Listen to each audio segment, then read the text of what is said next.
What's going on, man? It's your boy Jay Holley, and we are back again. Another episode of Unfiltered with Jesse Holley, episode 20. I get more and more hyped every time I say that to myself, but thank you.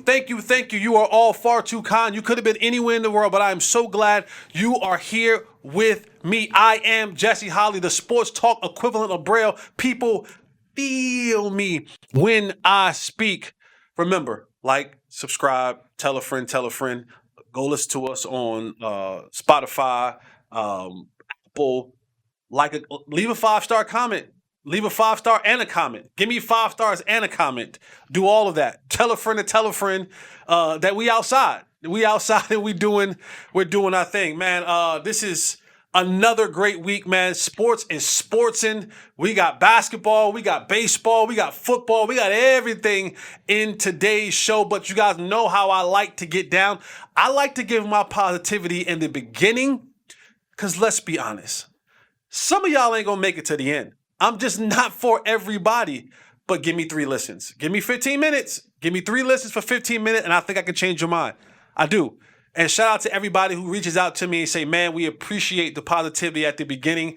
I want to give you sports content. I want to give you laughter. I want to give you information. I want to give you insightful thought processes and all that thing. But I want to encourage too. Like that, at the end of the day, if I can't leave this earth one day and be remembered for more than just the play in San Francisco or for 4th and long, whatever, I want to be remembered for more than that. So that's why I always want to give my positivity in the beginning. I want you to feel me throughout this entire show. All right, here's what I got for you guys today. I'm gonna be stepping on some toes. I'm gonna be stepping on some toes with this one today. But here we go. To me, this is fact. This is just fact, and I think it's honest, and I think it's real, I think it's raw. But here is my positivity today. You cannot, let me repeat, you cannot, let me three-peat. You cannot defeat the demons you enjoy playing with. You cannot defeat the demons you enjoy playing with. I'm not sitting up here as Saint Jesse. I'm not sitting up here that I'm holier than thou. I too suffer from problems that just like you. I'm human just like you. We all have our vices, but I'm here to tell you, some of the things that you've gotten yourself into, you're going to need a little bit of help getting out of those things. Because if you could stop playing with those demons that are defeating you right now in life, you would. But you can't. Because if we're being honest, sometimes we enjoy dancing with the devil when we know we're not supposed to.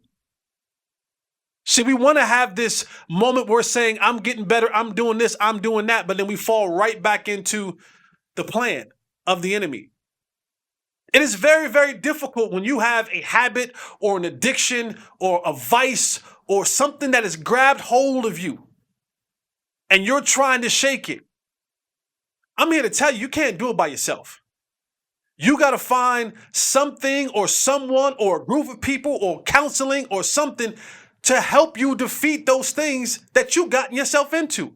Far too often as humans, and I speak for men at times, I'm not going to speak for other ladies, I'm not a lady, but I speak for the men. A lot of times as men, we think, oh, I'm good. Oh, I can handle this. Oh, I can get myself out of this. Oh, that's not going to tempt me. Or that's not going to... Man, let me tell y'all something. The enemy and the devil, he knows exactly what tempts you. He knows exactly what can get you off your path. He knows exactly the stumbling blocks to throw in front of you. Yeah, you might be good today, but he'll come even harder tomorrow. Pause. Sorry, I got to be focused and serious in this. And then the next day, and the enemy will not stop until you fall.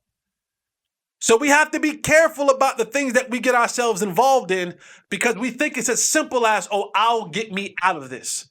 Nah, you got your butt in it.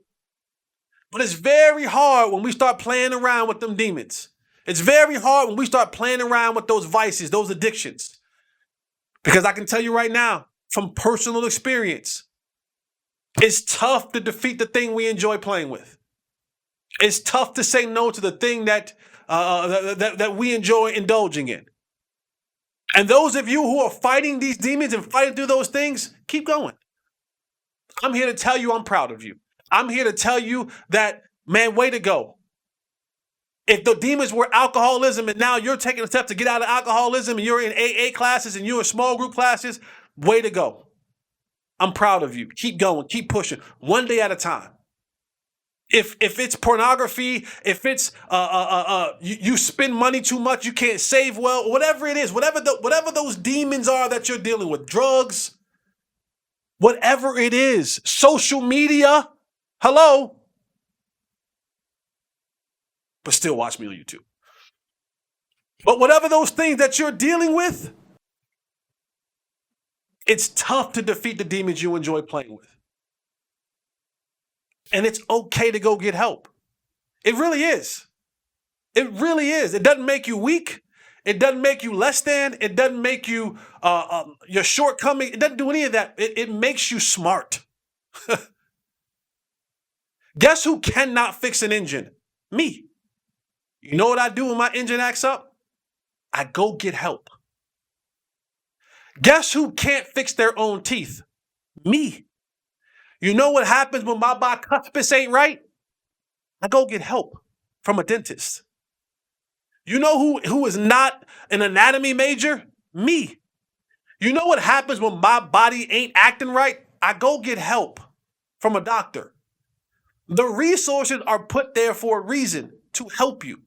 If I always try to fix the things that I know that I can't fix, I'm going to lose. It's the same thing when you battle and you're trying to defeat these demons. It's okay to go get some help. It's okay. But if you think that you have the power to defeat the demons that you enjoy playing with, you're in for a rude awakening. And you're in for a bunch of L's that you're about to receive. You're going to lose at every turn. And it will win. It's more powerful than you think. It's more relentless than you think. It's more tantalizing than you think. And at the end of the day, it's more devastating than you think. And I'm not talking to you. I'm talking to me. I just hope that you listen. Remember, you can't defeat the demons that you enjoy playing with. All right, man, let's get into this thing. You already know how we get down. Cowboys, Niners, Sunday night football. This is what makes people like me, what I like to call football horny. When you have matchups like this, the Niners have defeated the Cowboys the last two seasons in the playoffs, knocking them out the playoffs. They've been the bullies. They big bro. They big bro. Cowboys a little bro. But the greatest thing about this is, guess what? You got to play them again. And now you get an opportunity to challenge yourself, to test yourself, whatever you want to call it, a challenge or a test. Shout out to my man, Nate Newton. But when it's good versus good, ooh. When the NFL schedule makers were looking at this game, they said, boy, what a matchup. The long rival history of Cowboys, Niners, dating back to the 70s. We know what it was in the 90s. We know what it was September 18, 2011. That's just me. 77. I got quoted the one. It's okay. But this rivalry has been, this is a rivalry. This is something that you go back and your daddy's daddy was a part of watching these epic Niner Cowboys battles. And this Sunday, it's no different. You get an undefeated Niners team, you get a one-loss Cowboys team. I said this coming in maybe about 3-4 weeks ago. Normally a team, and this is with all teams, they build their team to first win their division. Because if you win your division, then you've guaranteed yourself a playoff berth.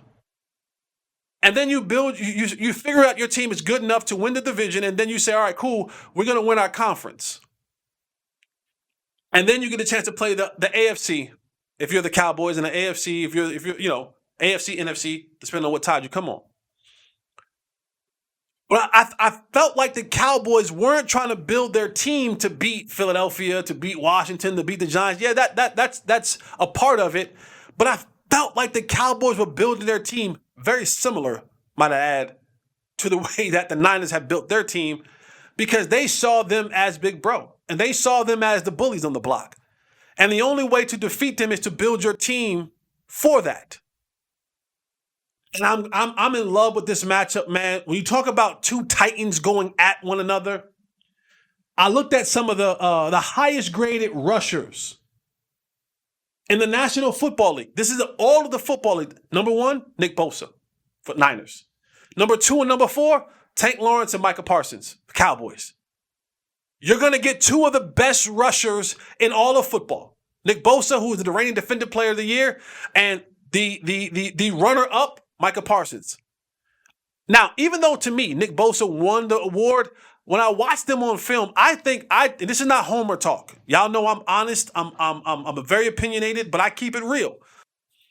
Nick Bosa, yes, he won the sack battle. And a lot of times that usually happens. If you have the most interceptions or you have the most sacks or whatever, you get the chance. You're kind of a front runner for the award. And to Bosa's credit, Micah kind of fell off the second half of the year last year. He started out the year very hot.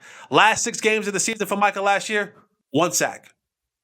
And it's always, and with those awards, it's what have you done for me lately? What was a lasting impression you left on the mind of the voters? And Micah, he wore down.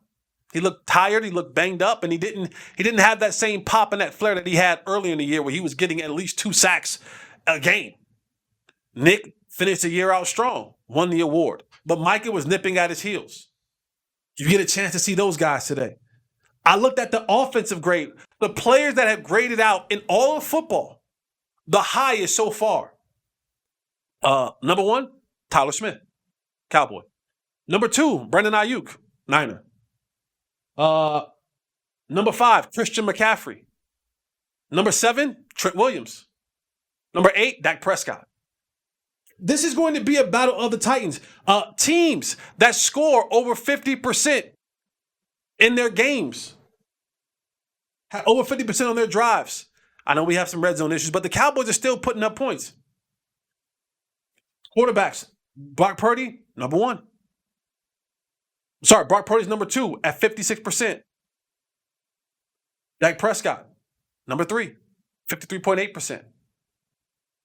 You're talking about the Titans. These guys are going to be battling down in, down out for 4 quarters. And I am absolutely in love with what's going to happen in this game. And I want to kind of just break it down a little bit.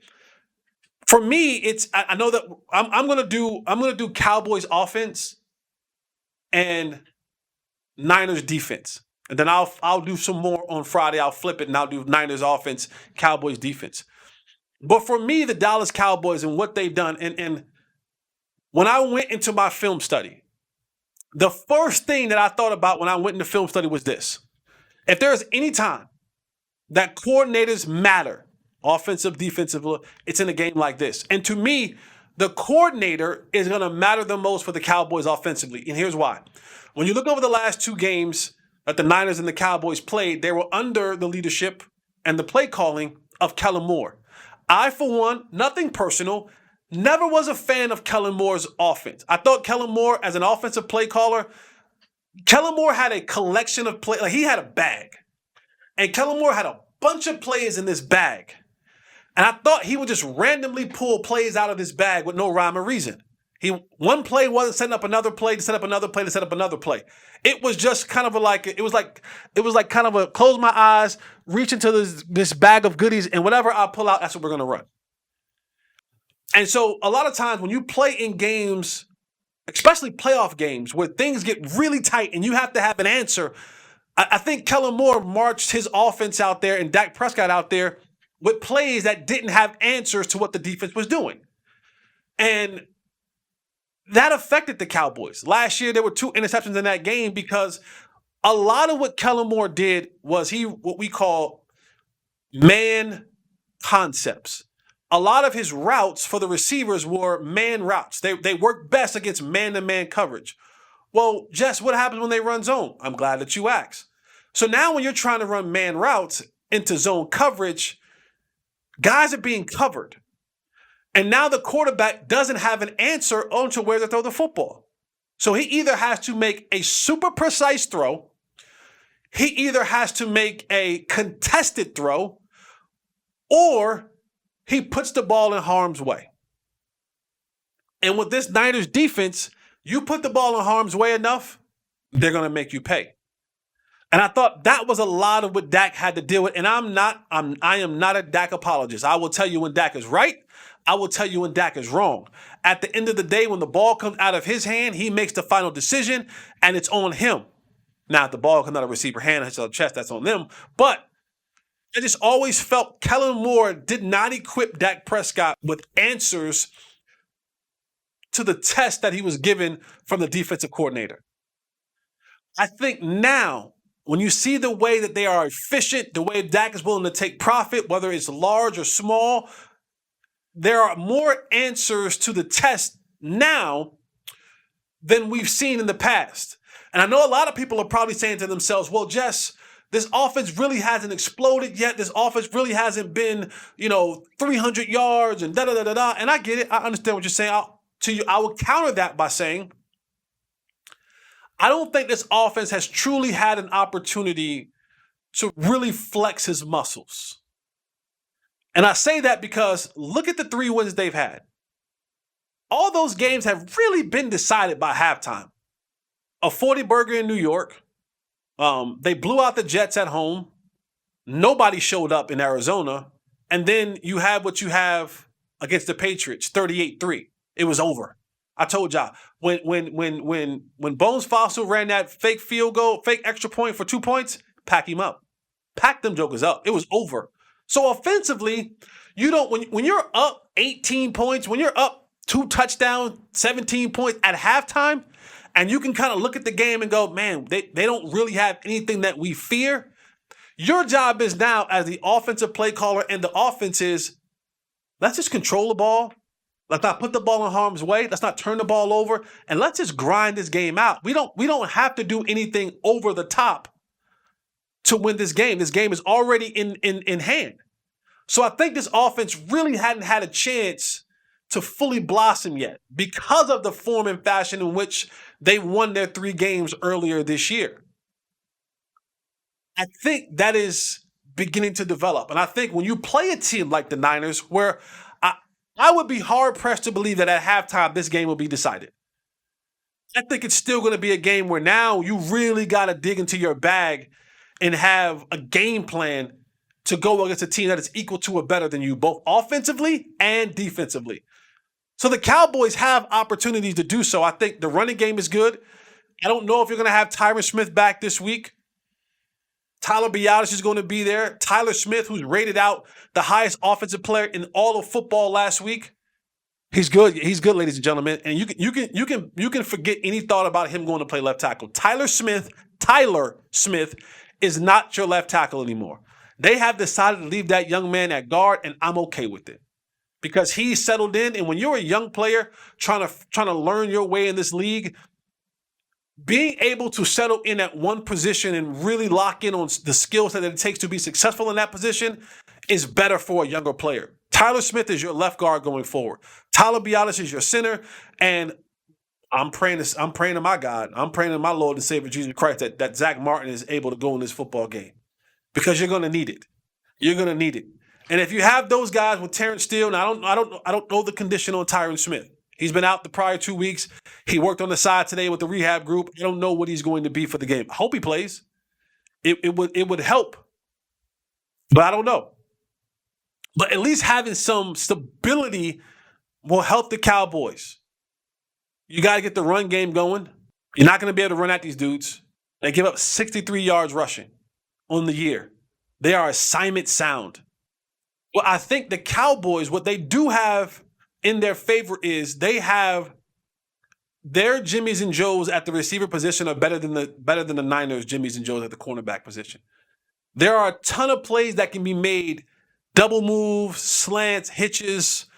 I want to see a bunch of shallow crosses. I want to see a bunch of deep crosses because they try to either play man or they try to pass things off. And anytime that you have a DB in trail position, throw the ball. Throw the ball to that guy running really fast. And I think with Brandon Cooks and CeeDee Lamb and Michael Gallup and Jalen Tolbert, I think they have the ability to win some of those matchups. I think Dak Prescott will play better in this game because I think he has better answers. I didn't think he had the answers with Kellen Moore. I think now he understands that, you know what? I don't have to go win this game in the first quarter. I don't have to put the ball in harm's way. One thing about this Niners defense is they swarm to the football. I mean, you'll be hard pressed to watch a game with the Niners, and whatever the ball is at, whether down the field, whether it's in the backfield, whatever, man, it's 5, 6, 7, 8 guys to the football every time. Every time. Their jerseys are going to dominate the area where the ball carrier is at. They swarm to the football. And so when you put the ball in harm's way, they tip the ball, deflections, all that kind of stuff. They have the opportunity to make the interceptions because they're around the football. But the Cowboys can make plays on their cornerback.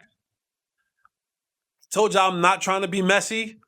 Thought that there's something going on with CD. His energy's a little bit off. His demeanor's a little bit off. I'm not being messy.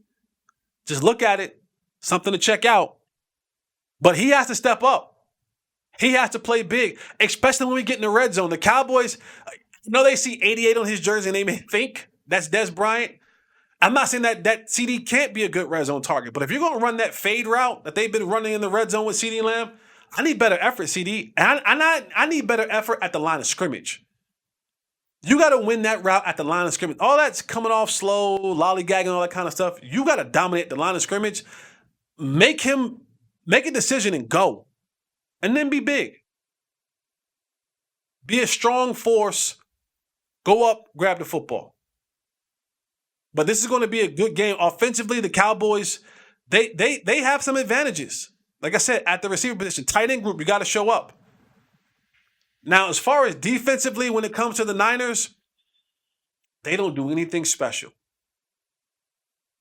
They're scheme-wise, 4-3 defense, base defense,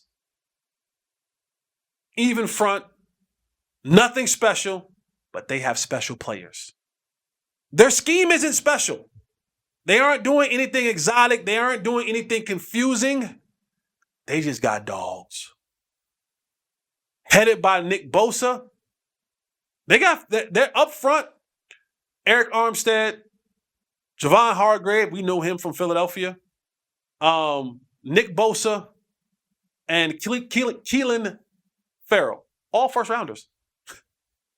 All first round, all high draft picks, all guys who anywhere in the other team, they would be the star guy on that team. That's their front four, and they rely heavily on. They're not doing a bunch of blitzing. What they're relying is they're gonna line up in that wide nine technique, meaning those defensive ends, at least on one side, gonna be wide, which means that tackle got to really get out, and that's how they create space for those guys to work underneath. But this defense, man, if Usain Bolt was born to run, if Steph Curry was born to shoot threes, if Simone Biles was born to flip, Fred Warner was born to play linebacker. He is everything. He's fast, he's physical, he's smart, he can read keys, he can read plays. The thing that he probably suffers with this year a little bit, that you can probably catch a few passes on him. But other than that, Fred Warner is probably the best linebacker in football. Period. Fred Warner is a dog. And Steve Wilkes, who's their defensive coordinator, he trusts those guys. He trusts his corners way more than I would trust his corners, because he puts them on the island at times in their man-to-man coverage or their cover 3 coverage. But their front seven is so smart and so physical and so disciplined. They are so disciplined, but they don't do anything funky. They'll do a simple, TE stunt, tackle in twist. That's about it. They nothing exotic like you see, the Patriots do, or you might see the Jets do. They're not exotic. They're straight up and down. They're right in front of you, and that's just what it is. I call this defense. This is a playing the percentages defense. This defense is simple It's simplistic in its form, but it has exceptional players. And they're just going to say to you, we're going to play the percentages. We're going to play our normal front. We're going to play zone coverage. We may be splashing a piece of man-to-man every now and then. They're going to say, if you have a 12-play drive, if we give you 12 plays, our thing is you may have a big run. You may have a big pass. But what we're banking on is in 4 quarters of football, you're going to make a mistake. We're going to say if we do everything right as far as alignment, assignment, energy, effort, tenacity, ferocity, ferociousness, run to the football, if we do that for 4 quarters, if you think you're going to keep dropping back and hitting us down the field, you're wrong. You may get it once, but the next time, here come Nick Bosa. The next time, here comes Javon Hargrave. The next time, we'll hurry you and you'll rush your throw. We'll get a deflection. We'll get an interception. They're playing the percentages. And over time, and if their offense is going really well and they got up a touchdown, they're up 10 points, 14 points. Now you're playing with one hand behind your back. And they're just saying, well, the percentage is really in our favor now because now you have to pass the ball. So we like our reigning defensive player of the year having an opportunity to work his skill set while your quarterback is taking 5 and 7 step drops. They are playing the percentage defense. They're going to let you make the mistake. They're going to feel like you can't read through this zone fast enough. So the ball will be rushed. It will be offline. We'll get our hands on it. We'll hit. We'll do all these different things. And eventually we'll break you. Eventually you will come undone and we will capitalize. That's it.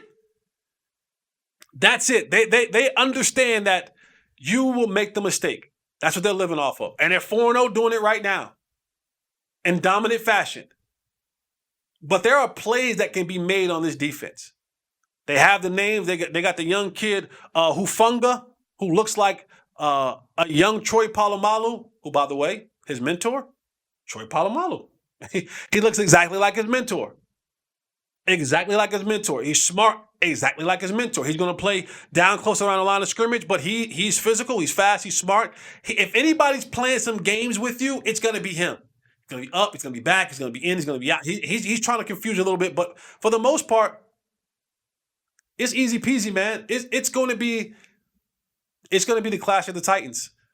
And this is so big for the Cowboys, not even in the win-loss column. And that is important because if you lose to them, now you're down 2 games to the Niners and to Philadelphia. And that has its implications when we get to the playoff talk, whether you're going to be in the playoffs or out of the playoffs, on the road or at home. That has later on down the year. But mentally, it does something to you when you face a team in the past. They've bullied you and they've beat you. And now you have another opportunity to kind of almost rectify it a little bit, just to give yourself a little bit of confidence. I think that's where it matters the most. Is can the Cowboys get that small monkey off their back of saying, we can beat this team.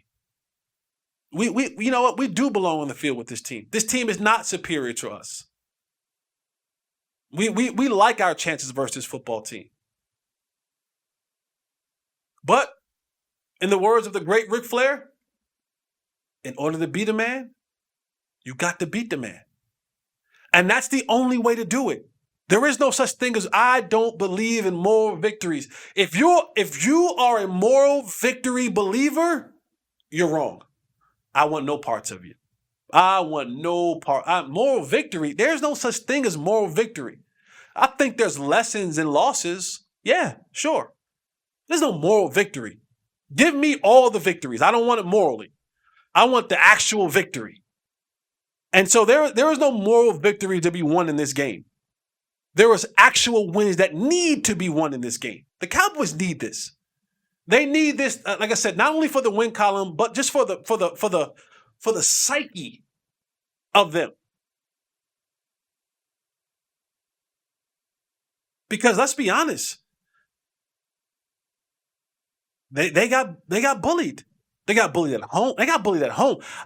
When I remember covering when when when when the Niners came out the tunnel, they had the big boom box, and they were playing Super Gremlin. I said this the other day. They were playing Super Gremlin. At the time, they had Jimmy Garoppolo, and he's rapping the Kodak Black lyrics. And you got Debo, and you got Big Trent Williams with the visor on, and he's about big as King Kong. And they walk into the field, and and they punched us in the face. They punched the Cowboys in the face, and I knew in that moment that if they got the physical upper hand on us, they would dominate. And they did. And they got the physical upper hand on us, and they never relinquished the hold. And they headlocked us, and they noogied us. They did the whole little bro thing where you put your hand and you little bro trying to get us for 4 quarters. And they walked out of the stadium victorious. The Cowboys have to find a way to kind of go, all right, you've been big bro for a while, but I've grown up. It reminds me, a quick little story, little Jesse story time, and God rest the dead, my uncle Ronnie, my favorite uncle. I love him to death. He passed away this past spring. But my uncle was the male figure in my life. And all my life, I looked up to my uncle as he was like a superhero, right? He had muscles. He was about 6 foot. He's a mechanic, so he had real big hands, like vice grips when he grabbed you. And he was always who I kind of measured my toughness and my strength with. And as you get older, my uncle was one of those kind of guys where, if you tried to act grown up, like older or grown around my uncle, he put you in your place. Oh, you think you're ready to fight a man? He punch you in the chest real hard. I run in the house crying to my grandma. Grandma, Uncle Ronnie hit me. She said, "What did you do?" I said, "I was out there." She said, "Well, Mom, he out there showing out. He think he ready for it, so I punched him in the chest." And she goes, "Well, you thought you was out there ready?" And she let it go. And year after year after year, I grew taller. I wasn't big, but I grew taller, and I try him, and he boom, sent me in the house crying. And then I went off to college, and I got in a weight program, and my shoulders began to broaden out, and I got stronger, and I had muscles. I had a little mustache, I had some women. Felt like I was the man.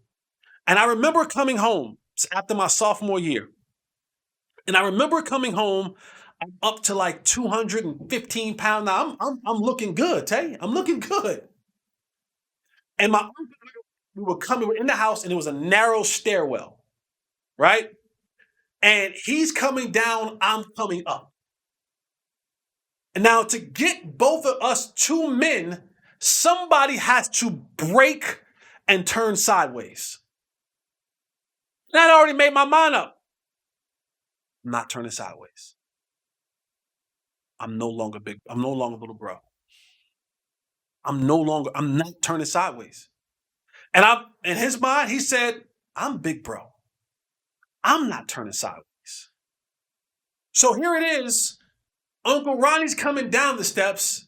Nephew Jess, who is about 20-something years old, I feel like a man. I got a little. I'm on my own. I'm paying my own bills.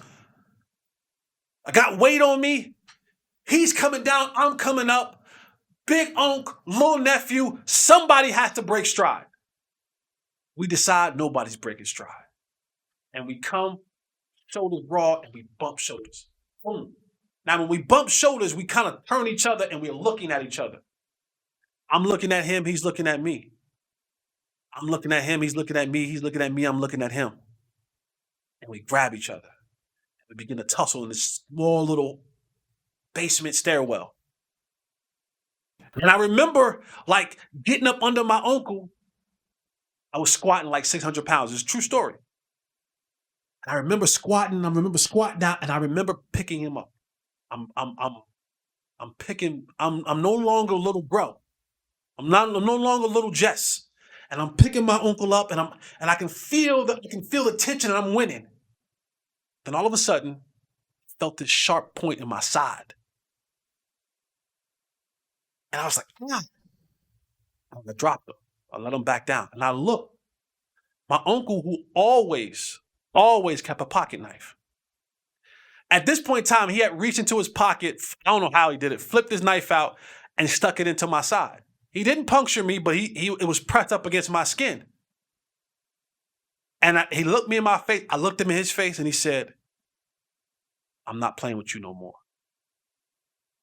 Now, I let him go. And I went on my way. I knew I wasn't little bro no more. He knew I wasn't little bro no more. He knew he had just locked horns with man. He knew that at that moment, in the words of Show Nuff, playtime's over, boy.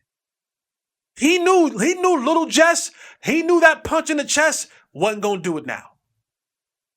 And that's what the Cowboys have to be. The Cowboys have to decide, I'm no longer little bro. The Cowboys have to decide, I'm not turning my shoulder. The Niners are coming, we're coming. Pause. They're in this narrow NFC stairwell. It's going to have to go through one of these football teams to get to Vegas in February. This is the Cowboys' moment to look in the face of Big Bro and go, I'm here. No more little bro me, dog. That's what I did to Uncle Ronnie. We locked horns. And he realized at that moment, you can't win no more. Yeah, you're going to have to grab that pocket knife. Because man to man, even with your grown man strength, I'm here. And he knew that there was no longer playing. There was no longer playing around with little Jess no more. Little Jess became a man. Cowboys, you have to become men. You have to defeat the Uncle Ronnie 49ers. That's what it has to be. That's the only way. There is no going around them. There is no going over them. There is no going under them. There is no dodging them. You got to go through them jokers. Micah, Dak, J-Ron Purse, Tank, CD, you got to go through them. There is no dodging them anymore. There is no, we'll let somebody else clear the way for us. Nah. No more little bro. We're no longer little bros. We're no longer getting noogied. You're not giving us a wedgie. You're not holding our forehead and we're swinging all recklessly and aimlessly at you. No. We lock horns and you feel me lift you up. We lock horns and you feel me, you feel my power, you feel my strength. You look in my eyes and you realize this ain't little Jess. This ain't little Cowboys. We different. You got to deal with me now. There is no around. You got to go through. That's the only way you get this thing. You have to decide I'm going through. I'm not turning my shoulder. I'm done turning my shoulder. I'm done going in the house crying that grandma got punched in the chest. I'm done. I'm done. I'm going to dominate you now. And then when I'm done dominating you, you'll respect me. And you'll know when you have to see us in January, we ain't little bro. But if you don't, if you get into this game and it's the same old outcome, yeah, you're going to keep pulling your drawers up, your butt. You little bro. You're going to keep getting the wedgie. No more wedgies. You're not putting your knuckles in my head no more. No more noogies, no more wedgies, no more wet willies, no more pushing my forehead, no more stuffing me in the locker, no more none of that. Let's go. You have the team to do this, Cowboys. Now, got to play the game. They got your number. They are big bro. This is no doubt about it. They big bro. They bullied you the last couple times. Sunday night, we're going to find out. We're going to find out if you've grown up, or we're going to find out if you're going to be back in the house crying to grandma because Uncle Ronnie punched you in the chest. All right, man, let's get into around sports world. The Rangers. Yeah, I didn't think I knew baseball. I know. Listen, Jay Holley's outside. The Texas Rangers sweep the Tampa Bay Rays, formerly of the Devil Rays. Right now, Steve Irwin is smiling down on us from heaven. Shout out to Steve Irwin. He appreciates us right now. Some of y'all will get that later. Some of y'all will catch that innuendo later.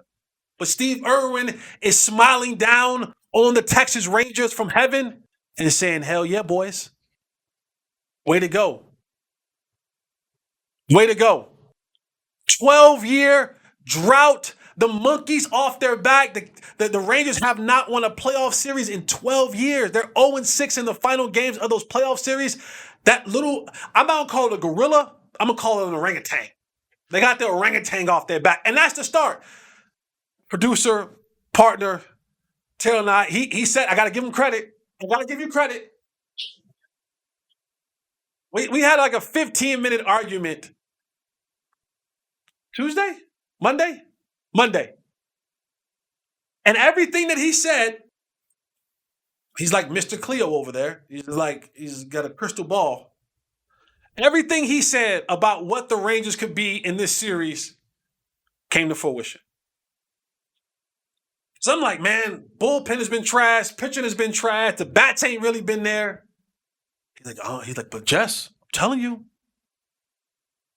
playoffs, everything changes. Baseball is the most unpredictable sport. What's bad yesterday could be great today. What didn't go well for a month can go well for 2 weeks. Guys, all of a sudden, they were in the slumps during the regular season. They get in the playoffs and things just change. And by golly, pitching was pitching. Bullpen was bullpenning. Players were playing. Today, Nathan Eovaldi's come out and he's 6 innings pitch, 8 Ks, gave up 1 run. The bullpen came in, did their thing. The young bats, young and young. Evan Carter, I found this out. We were doing our research before the show. I didn't know Evan Carter, his name was Full Count Carter in the minor leagues. The Rangers have found one. Shout out to Bochy. Shout out to CY. Chris Young for their ability. A part of good front office scouting evaluation is to be able, the guys who are the 5-star guys, those guys they're not hard to find, right? Those guys are there. But it's the guys where you have to see something that no one else sees. And a guy like Evan Carter, when you look at where he was in high school, his whole senior year messed up because of COVID. Baseball, what was it? Baseball, the writers of Baseball America, they didn't even have him on the list. No one had this guy ranked. No one had this guy voted. Nothing. And it takes your cat eye. You got to put your cat eye in there. And the Rangers saw something in him, grabbed him in the second round. This is like players like Evan Carter spend years in the minors. Years. This kid's 2 years removed from high school. 2 years, and now he's playing in the majors. And it's always a iffy proposition because it's a delicate proposition, I should say. Not an iffy, but a delicate proposition. When to bring a kid up? Is he ready? Does he have the tools? Because what you do in the minor leagues may not always translate to the major leagues. And whether it was a fluky situation while they called him up in September, it worked. It worked. And this is a kid, when you look at the skill set, in baseball they call it with 5 tool. 5 tool. I mean, he's in his bag. Okay? That means he's in his bag. And I think the two things, and this might be like, not for all sports, but like I'm gonna correlate it to all sports in the sense of, if you can play defense, and if whether it's a shot or whether it's a pass or whether it's at the plate, if you have the patience to be good in those areas and you put in the work ethic, if you can start with those two things being a solid foundation, then I can piece all the rest of the stuff together. And Evan Carter is one of those guys. He has 70 at-bats between the regular season when he got called up and 8 at-bats. He has 62 in the regular season and 8 at-bats in the playoffs. 20 of those have been full counts. This is where he got the name Full Count Carter from, because of his patience at the plate. And that's rare for a young player. Hell, it's rare for some of the veterans in the game. They just come up hacking, swinging away, closing their eyes and swinging for the fences. But when you have a player who's patient, who has the eye to see pitches, good pitches, bad pitches, understand count, understand where we're at in the game, understand runners on base, that is a level of maturity that you don't see from a guy that's 2 years removed from high school. Most people thought this guy, hey, he got to go to school, he has to spend some time in college, do all that kind of stuff. Rangers was like, nah. When you can add a young player like that to the veteran squad of batters like Marcus Semien, like Corey Seager, like Big Bombi, when you add that level of youth, and you can add Josh Young in the mix as well, now you have a good chemistry of good young players and good veteran players. Now when that thing is rocking and rolling, the sky's the limit. And to Tay's point, baseball is like football, basketball, you can kind of predict certain things. But baseball is one of the most unpredictable sports. It's the only sport where 30% is good. If you're 30% for 10 years, you go to the Hall of Fame. Like if you bat 300 for 10 years, you're probably going to the Hall of Fame. If you shoot 30% in the NBA for 1 year, you might be in the G League. If you have 30% completion percentage as a quarterback in the National Football League, you become Zach Wilson. I'm sorry, I shouldn't have done that. No, I'm sorry, Zach. You didn't deserve it. You become Justin Fields. 30%. You're out of the league. It's a weird game. Pitching the same way. The days of guys going 8, 9 innings, those are done. Complete games are very rare nowadays. It's more rare than it's ever been. And the bullpen, if you're a Texas Ranger fan and you follow the Rangers, you understand just how inconsistent and just unhinged the bullpen could be. That's in all teams. You just never know. And a good friend of mine, Mike made a point when it comes to bullpens. It's either you have it or you don't. Like there's no practice for bullpenning. Either you can throw the pitch or you can't. Either you can get 6 outs or you can't. Because there is no place where you're going to get bullpen action. You're not going to practice coming out of the bullpen. You'll throw your bullpen sessions, you'll get yourself warmed up, but it's not like I can go and shoot 100 jump shots or free throws or whatever. It's either you got it or you don't. And a lot of times if you get in your head or you just off or whatever, man, one game or one save attempt can turn into, it can spiral out of control. But you can get to the playoffs, things change. Bats came alive. Pitching came alive. This team has kind of been up and down, even down to the point where they lost the last game of the season, didn't win the West, but it was just like, all right, we here. And the playoffs in any sport is always the third season. You have your preseason, you have your regular season, then you have your postseason. And to their credit, right now, on to the next one. They'll play the Baltimore Orioles Saturday. The first game, Baltimore. In Baltimore, I want to go there. I just want some crabs from Baltimore. That's it. I just want a bushel. I can take down a bushel by myself. Yeah, man. Old Bay. I like extra Old Bay on mine. Fresh from the water. Man. Yeah. I'm all that. Yeah. I am a crab eating expert. And I'm not pausing that. I'm a crab eating expert. Rangers take on the Orioles this Saturday. Go Rangers, man. It's exciting, man. We'll get a home game. You're going out there. I may go out there. I may go out and check the Rangers out at home. It's a good time for baseball. Sports is sporting right now. You got college football, you got NFL, you got playoff baseball. The NBA is around the corner. WNBA finals are starting.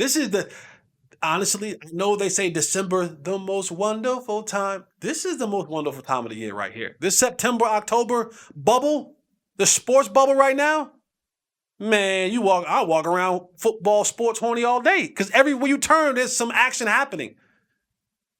It's some action happening, and I love it. But shout out to the Rangers. Kick butt, man. Bring it home. All right, to the National Football League. I was just to say the Taylor Swift League.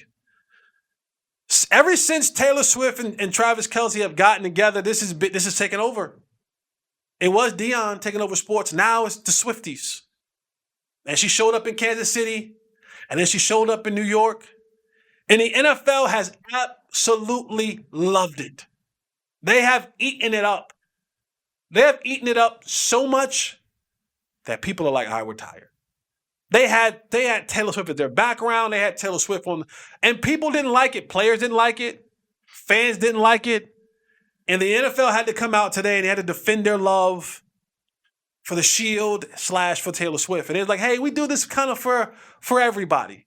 Whenever there's something popular that's happening in the world, we kind of pop culture, we kind of associate ourselves with that. I don't remember this, but I mean, to show Taylor Swift 7 times in a Sunday night football game, that was actually more competitive than what most people would have given credit for. Coming into that game, you thought you would have had to see Taylor Swift 7, 8, 9, 10 times because the Chiefs had blown the Jets out. But no, it was a competitive game. The focus should have been on the game. But the NFL is all about that dollar bill, y'all, about that cream. Cash rules everything around me. Cream, get the money. Dollar bill, y'all. And the NFL was like, Taylor Swift is the hottest thing right now. I told y'all it's always about business. Always about business. Taylor Swift is winning because she has a documentary coming out next week. The NFL is winning because more viewership is coming from the Swifties. She has millions and millions of followers all over the world who are now being introduced to football. Football wants to be a global brand. They want to be like basketball. That's why you see the games in Germany, in London. They're talking about games in South America. There's games in Mexico City. They want to take this thing global. And honestly, Taylor Swift is a pathway into that global fandom. She ain't selling out all these records just in North America. No, she's a global icon. Global icon. Swifties abroad. And the NFL has hitched their wagon to the Swift tour, to the Swift train. But even Travis Kelce's come out and said, Travis Kelce kind of downplayed, and his brother, Jason Kelce, was like, they're doing too much. You're doing too much. But who am I? I don't run the NFL. Roger Goodell, no billion-dollar owner. They're all about the bread, which I appreciate. I appreciate it. But we're tired of the Taylor Swift conversation. Sorry, Swifties, don't come at me. Only come at me if you like, subscribe to my page. Only come at me if you're gonna go on Spotify and Apple and download and leave me some comments and leave me a 5-star. Other than that, I want no smoke. Let me wave the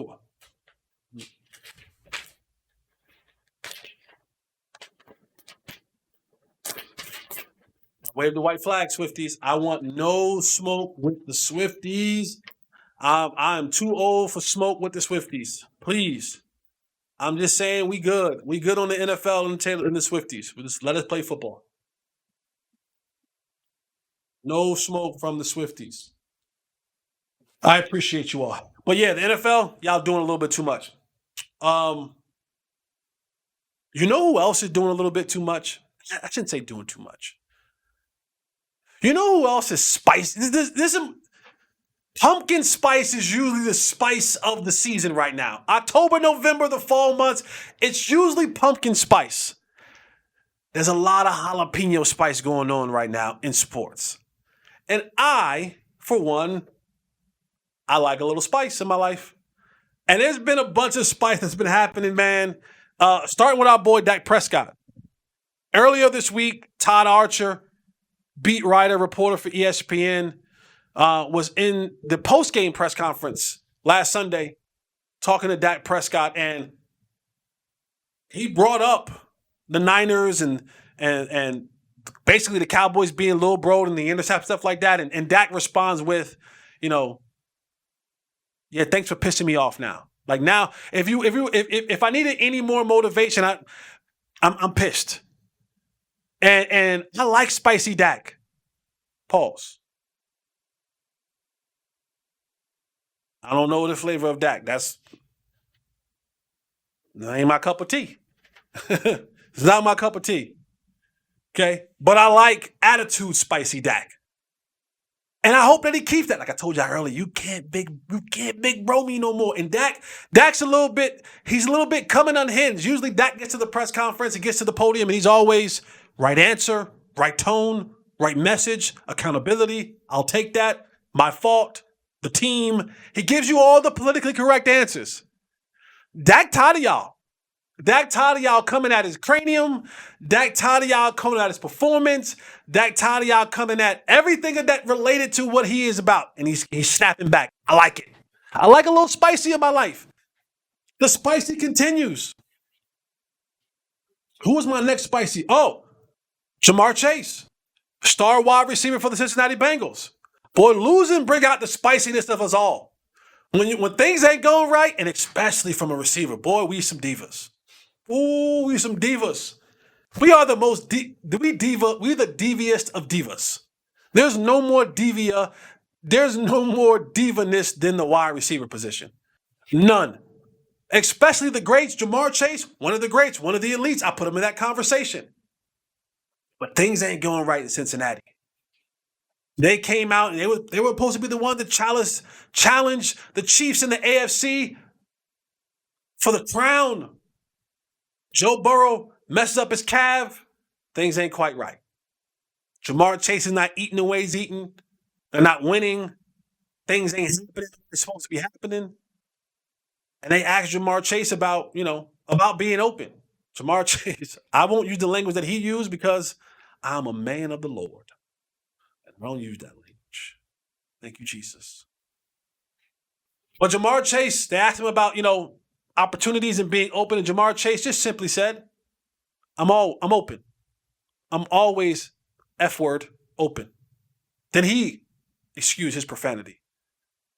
But he ticked off. Jamar Chase wants the football. He got a little Keyshawn in him. Got a little Keyshawn. Throw me the damn ball. Give it to me. And I ain't mad at him. When you as good as Jamar Chase, you always believe that you're open. Not really. If you're a wide receiver, you always believe that you're open. But if you're good as Jamar Chase, 9 times out of 10, you're probably open. They should probably get you the football. But Joe Burrow just can't get him the football right now. And so Another spicy, and Giannis. No more eating glizzies on. Giannis ate a glizzy. He had a brat. It was the first time ever having a brat. First of all, ketchup is the worst condiment, and anybody that wants to comment on that, please do. Ketchup is the worst condiment ever. No. Ketchup is the worst condiment, period. Ketchup is trash. Shout out to my boy Sam Nicks. My boy Sam Nicks, it's never adding ketchup to the meal. My boy Sam Nicks adds meal to his ketchup. That's how much ketchup he puts on his stuff. Hate eating with, I shouldn't say hate. I love eating with my brother, but I hate eating with my brother because he puts a crazy amount of ketchup. You know I'm not lying, Sam. A crazy amount of ketchup on his stuff. Giannis puts the ketchup on the brat glizzy and just chomps it down in full plain view of the public. And was like, yup, there needs to be a show. There needs to be a show because, of course, we know Giannis is from Greece. So Giannis tasting the American cuisines, it needs to be a show. But Giannis, I mean, he took the glizzy off the put it on the bun, slapped ketchup on it, yoked it. Whoa, pause, Giannis. Giannis is spicy too. They asked Giannis about why don't you train with anybody? And Giannis went on like a 2-minute soliloquy about why would I want to train with somebody that I'm trying to beat? Okay. He said, I'll train with you if you're not in the NBA. He goes, but if I'm training with you, you're stopping me from winning a championship. I'll work out with my teammates, but why would I go and train with somebody who, in essence, is literally standing in between me and the Larry O'Brien? And I get his point. Then he goes into it and he goes, well, and then on top of that, he goes, if I train with you all season now, when I come to your city, we got to have dinner. Or you come to my city, you calling me, and now I got to take you to dinner. We got to hang out. And he's like, I don't want to do none of that. I don't want to do none of that. I don't want to train with nobody that's in the NBA. I don't want nobody training with me that's in the NBA. I want to be focused on winning a championship. And a part of me understands it. A part of me respects it. A part of me is now having to better understand, especially the players that are coming from abroad, their level of isolation when it comes to the culture and what the NBA has now become. And there are two extremes, okay? There is your Giannis, there is your Lukas, there is your Jokers, Joker who goes back to Serbia, Luka goes back to Slovenia, Giannis goes back to Greece. And I'm sure when Wemby, when he gets to he's probably going to go back to France. But these foreign players who are now firmly embedded in the NBA game, their whole thing is I'm going back to my culture, I'm going back to my homeland, I'm going back to my motherland, and I'm going to do my work there. And I get it. And then on the other extreme, you have your LeBron James, you have your Carmelo Anthonys of the world, you have the guys who are from America, grew up playing with these players. Then they have the AAU. Now you have the Drew Leagues, and you have the UCLA pickups, and you have the New York pickups, pickup basketball games, and you have all these games. And all these players, they come together and they work out with the same trainers and so on and so forth, but it becomes a buddy-buddy group. We got two extremes. We got isolation, overpopulation. And I don't know if I'm with either. Because a little bit of me agrees with Giannis, a little bit of me agrees with Luka and Joker.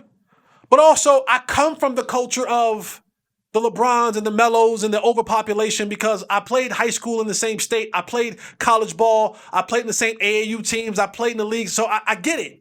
There has to be this healthy median of the isolation and overpopulation.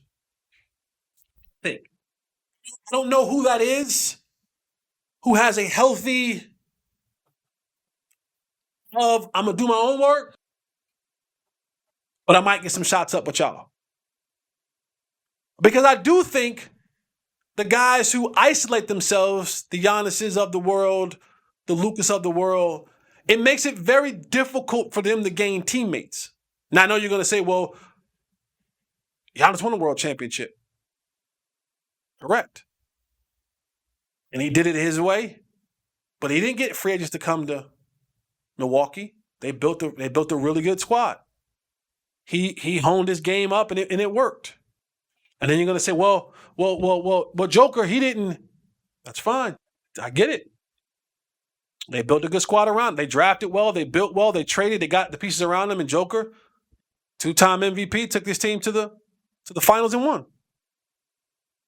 But I think those two, over the span of what the NBA is more of an anomaly than what's going to be going forward. Because I can look at the other side of things and go, wow, the guys that are actually around each other and working out with one another, they're actually building super teams. Now, Giannis has kind of formed his super team now with the trade of Damian Lillard, and you hope that works out. But I look at Luka and I'm like, I don't know if Kyrie's the answer, but you got to get some players that want to come play basketball with you. And I think a little bit it has to do with, hey, stop isolating yourself. You're one of the best players in the world. Sometimes you got to go to Vegas for a couple days. Go pull up to the UCLA game. We were talking about the Rucker the other day. The Rucker's kind of dead, but pull up to the Drew League. Right? Let the fans see you. Become a fan favorite. Become a household name outside of the people who enjoy the NBA, the casuals. Let them know you. Let them feel. Let them touch you. Let them see your game. Let the kids in LA and New York and all the other places feel you. Feel you. And become a fan of you. And then build the relationships. I'm not saying you got to go to the overpopulated crew, but you got to leave isolation a little bit. Don't go to overpopulated, but come to the, as they say in jail, gym pop. Come to gym pop. General population. Come to gym pop. I learned that in what was the prison movie with Adebisi and it's on HBO a long time ago. And when you get old, you just forget stuff. Oh, what's the name of that? Dang.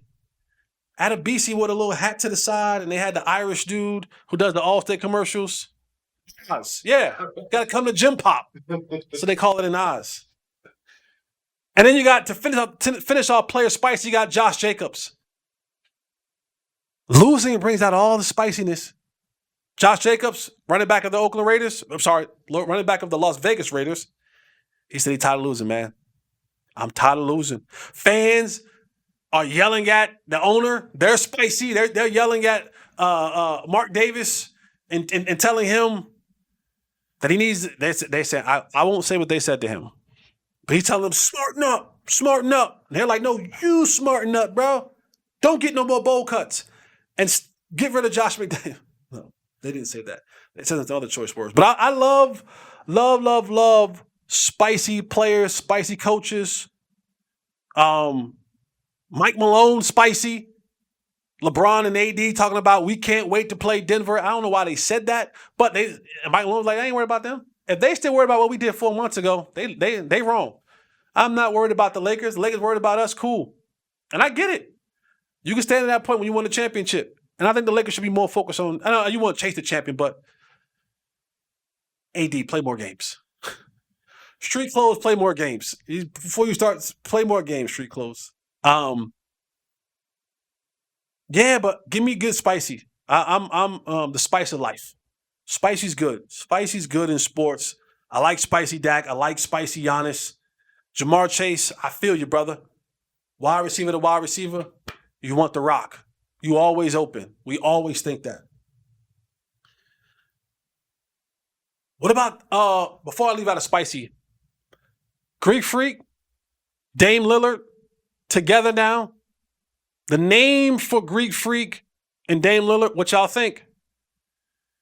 Freak time. Freak time. Greek Freak, Dame time. Freak time. I'm 50-50. I'm 50-50. Is there a dance to freak time? Like, is there like humps?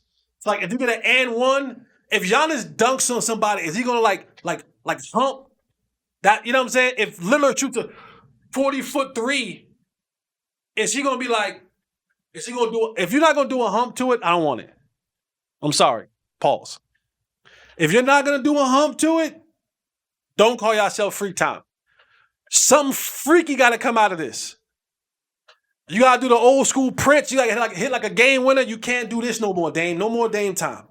You hit the 40-foot floater, the three-pointer with the clock running down. You got to do the little Prince thing. You got to do something like that. You can't do the Dame time no more. Freak time, I'm 50-50. I'm 50-50. If you're telling me we got gyrations in it, I'm all in. No gyrations, I'm out. I'm in the middle. I'm leaning towards yes if I get gyrations. I'm out if y'all just gonna go with the name.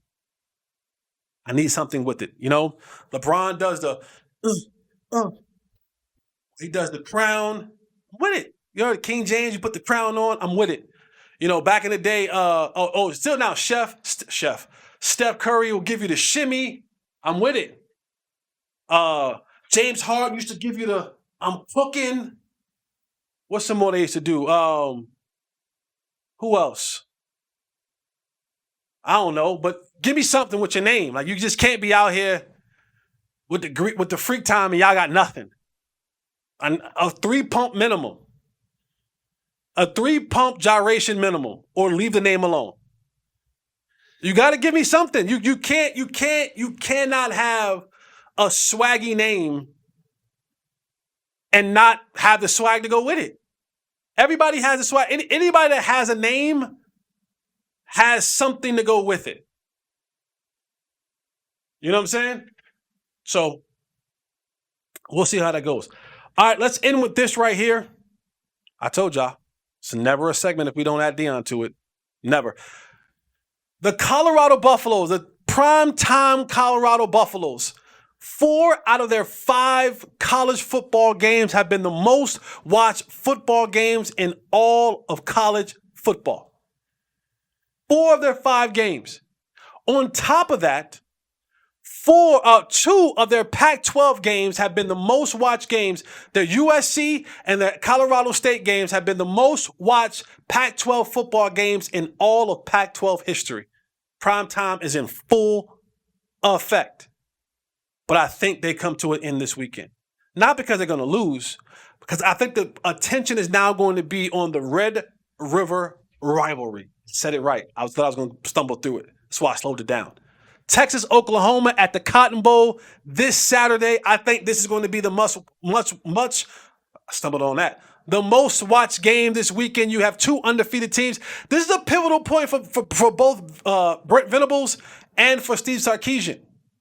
Both of these programs have historically, if you go to Texas, you're looking to beat Oklahoma. If you go to Oklahoma, you're looking to beat Texas. And now they're both in a position where they're undefeated. They both have legitimately real chances, and I think Texas more than Oklahoma, to find themselves in the college football playoffs and vying for a national championship.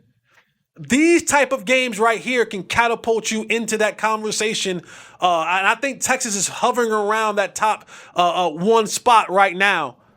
But you win games like this, you set yourself up to be in the national championship conversation.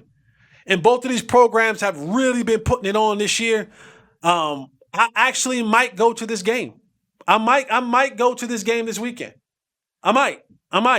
I got a ticket guy. Shout out to my dude Bob. This is Bob. What's up? I might find a seat. What side I'll be sitting on? I don't know. No, I'm sitting on the Texas side. I got relations over there. My boy Tashard's a coach. Running backs coach. He got another one, boy.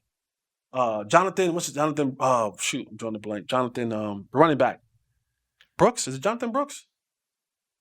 What's the running back's name? Jonathan what? Tay's typing. Don't worry about it. Jonathan is his name. I know that. He got another one. Jonathan Brooks, right? I was right. Jonathan Brooks. Trust yourself, Jess. Tashard has coached Jahmyr Gibbs, when he was at Georgia Tech, then transferred to Alabama. Tashard is coach Bijan Robinson, Atlanta Falcons running back. He got another one. Brooks had over 200 yards rushing this last week. It's going to be an epic battle. I'm leaning towards Texas. I don't have no affiliation. Either one of the schools. Oh, I do have like almost like the burnt orange on, right? But I have love. Jody Camillus is on the staff at Texas. Tashard Choice on the staff at Texas. I love both of them dearly. So I'm not putting up the hook'em signs. But I'm just telling y'all when my loyalties lie. Those are my people. Jody got me paid in the league. Tashard is my brother for life. So I'm leaning towards Texas.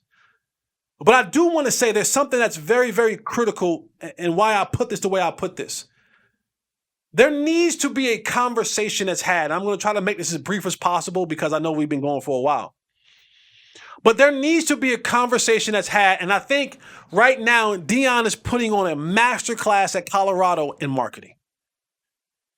I think we've come to this point in time where we just feel like college football will take care of itself. It's like I know it's football and it's America and we eat up football in our university and our colleges, but this isn't the old times. College football is you just can't present it. It has to be packaged in a way that brings in the audience that you want to bring. What Deion has done in the 5 weeks of college football, where he's been able to market it, is the reason why 4 of the 5 games that he's played in with a team who won 1 game last year.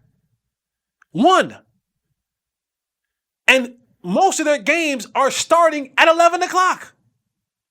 That's not even really prime time football. When they beat TCU, it was like 9 million, almost 9, it was 7.9 million. The viewership was crazy. It was second only to the Sunday night football game that was LSU Florida State. There needs to be a conversation with these universities, all of them.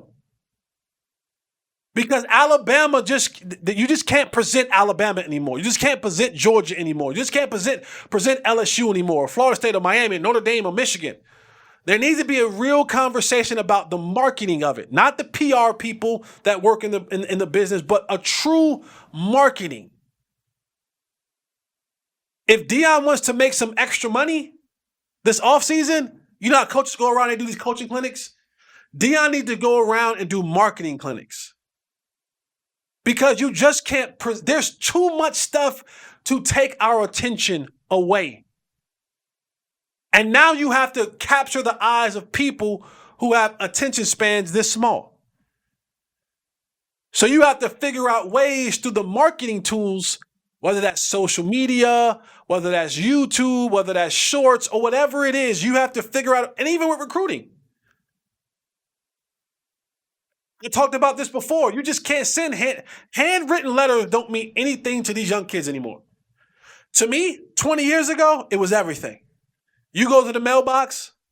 Look, mailbox. Kids ain't going to. Ask your kid. Ask your son, your daughter, your niece, your nephew, your grandkids, whoever. When was the last time they went to the mailbox? They check an email. Check a TikTok. Check a DM.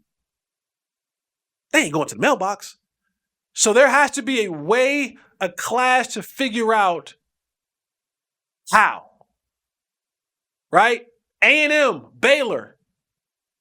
When it was RG3 and it was Johnny Football, on top of the world. They've done nothing since then. You don't hear about them. You don't talk about them. They're not in the face of you. They're not in your face anymore. Like, what happened? These big games are happening all around. And yeah, they're on national TV, but what are the schools doing to now win over? You're going to have to do things now in a marketing way to win athletes over. The NIL money helps. Big deal. Big business, NIL money.